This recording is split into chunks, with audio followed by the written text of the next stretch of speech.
Jawaharlal Nehru, Chapter 3, Two Lives.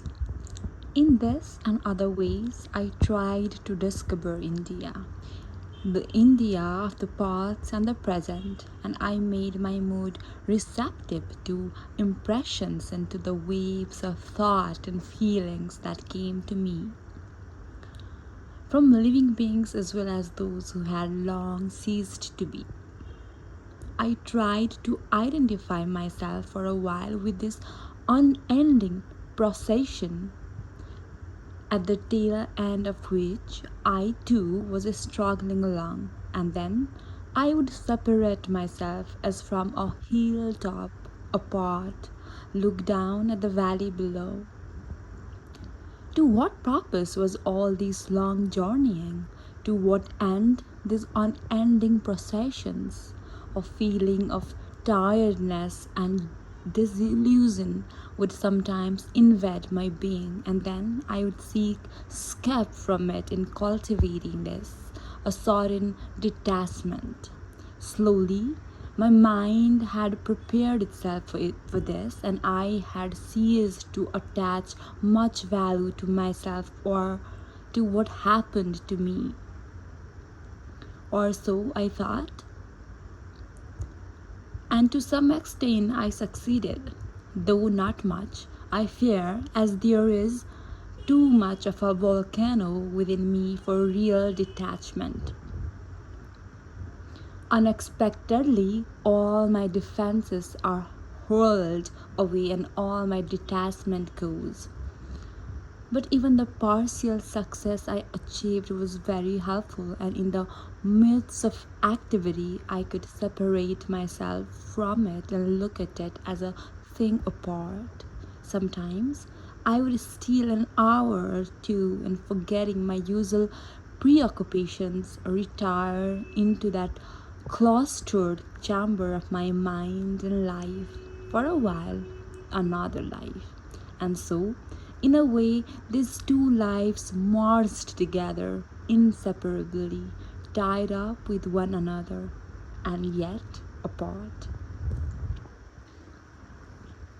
Chapter 2, The Discovery of India, the Indus Valley Civilization. Indus Valley Civilization.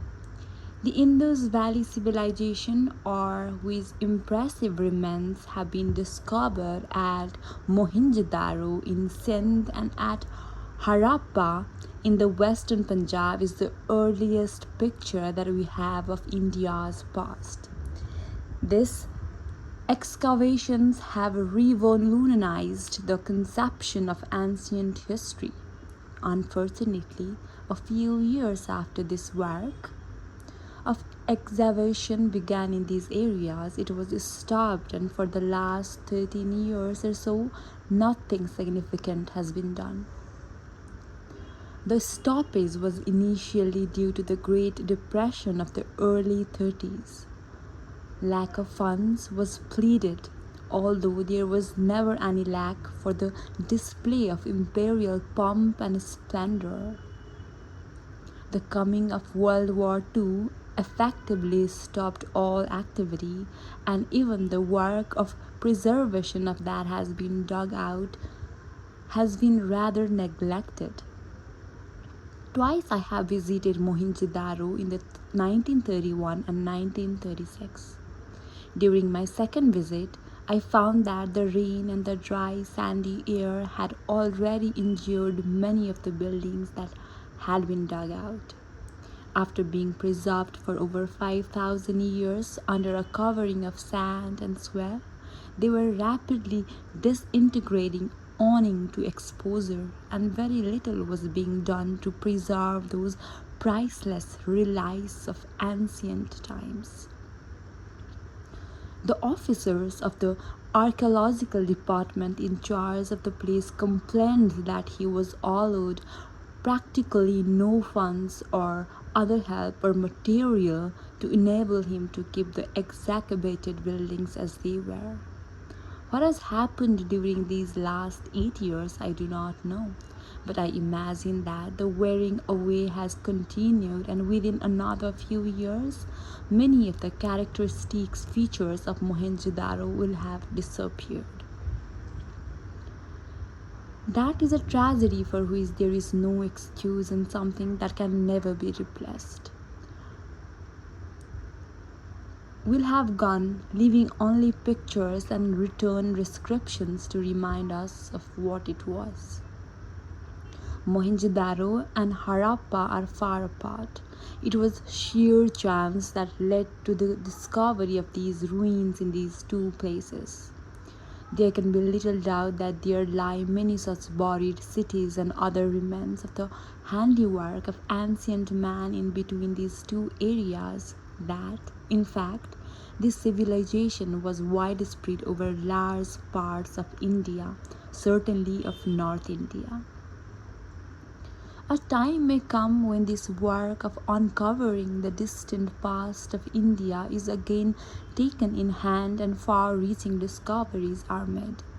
Already remains of these civilizations have been found as far apart as Kathiawar in the west and the Ambala district of the Punjab, and there is reason for believing that it spread to the Gangetic Valley.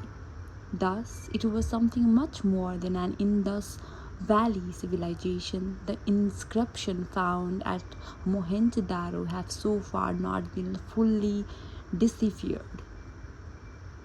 But what we know, even thus far, is of the utmost significance. The Indus Valley civilization, as we find it, was highly developed, and much have taken thousands of years to reach that stage. It was, surprisingly enough, a predominantly secular civilization, and the religious elements, though present, did not dominate the scene. It was clearly also the precursor of later cultural periods of India. Sir John Marshall tells, one thing that stands out clear and unmistakable both at Mohenjo-daro and Harappa is that the civilization hitherto revealed at those two places is not an incipient civilization, but one already age-old and stereotyped on Indian soil, with many millenniums of human endeavor behind it. Thus, India must henceforth be recognized along with Persia, Mesopotamia, and Egypt as one of the most important areas where the civilizing processes were initiated and developed. And again, he says that the Punjab and Sindh, if not other part of India as well, were enjoying an advance and singularly uniform civilization of their own, closely akin, but in some respects even superior, to that contemporary Mesopotamia and Egypt. These people of the Indus Valley and many contacts with the Sumerian civilization of that period, and there is even some evidence of an Indian colony, probably of merchants and accord manufacturers from the Indus cities reached even the markets on the Tigris and Euphrates. Conversely, a few Sumerian devices in art, Mesopotamia toilet sets, and a cylinder sail were occupied on the Indus. Trade was not confined to raw materials and luxury articles. Fish, regularly imported from the Arabian Sea coast, augmented the food supplies to Mohenjo-daro. Cotton was used for textile even at that remote period in India. Marshall compares and contrasts the Indus Valley civilization with those of contemporary Egypt and Mesopotamia. Thus, to mention only a few salient points, the use of cotton for textiles was exclusively restricted at this period to India, and was not extended to the Western world until 2000 or 3000 years later. Again, there is nothing that we know of its prehistoric Egypt or Mesopotamia or anywhere else in the Western Asia to compare with the well-built baths and commodious houses of the citizens of Mohenjo-daro. In these countries, much money and thoughts were lavished on the building of magnificent temples for the gods and on the palaces and tombs of kings, but the rest of the people seemingly had to content themselves with insignificant dwellings of mud. In the Indus Valley and pictures its rivers, and the finest structures are those erected for the convenience of the citizens.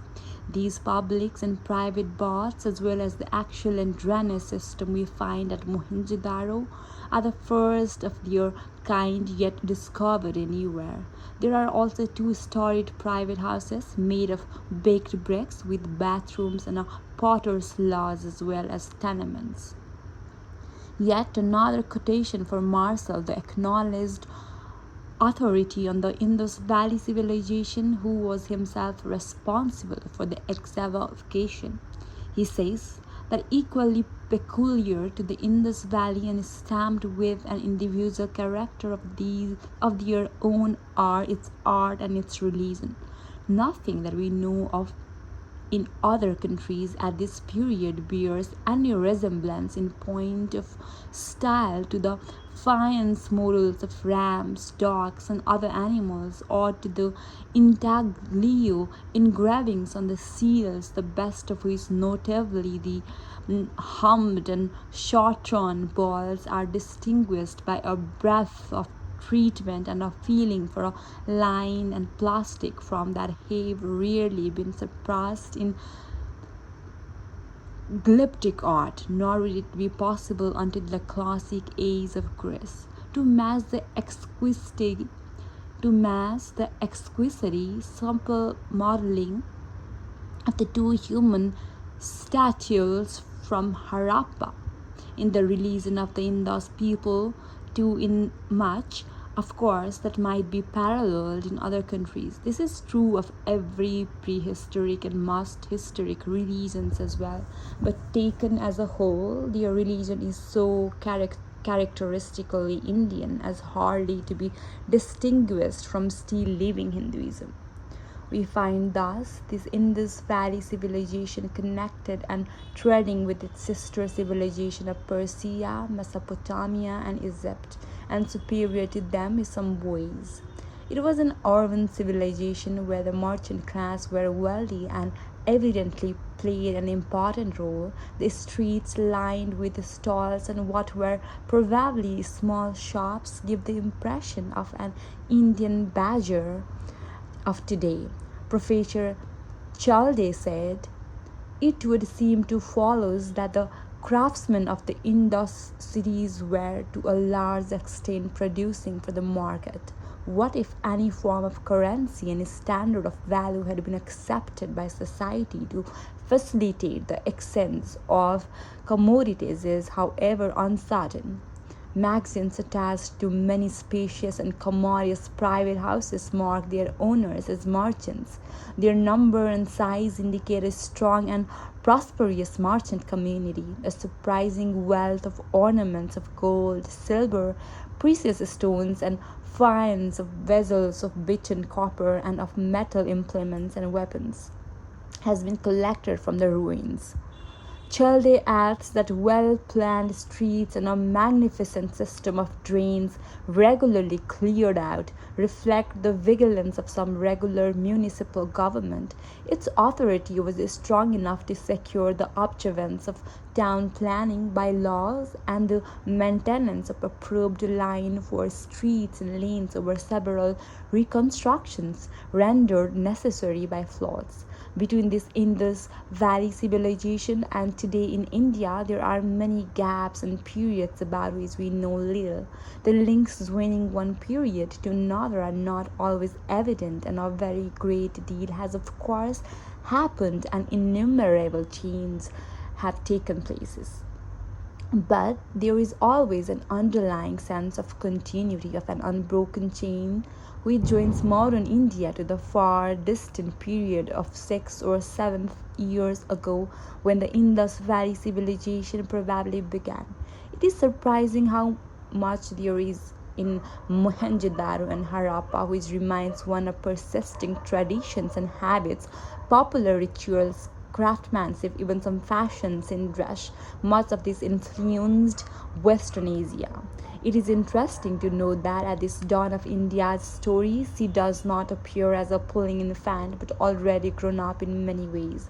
She is not oblivious of life's ways, lost in dreams of a vague and unrealizable supernatural world, but has made considerable technical progress in arts and amenities of life, creating not only things of beauty but also the utilitarian and more typical emblems of modern civilization and good baths and drainage systems.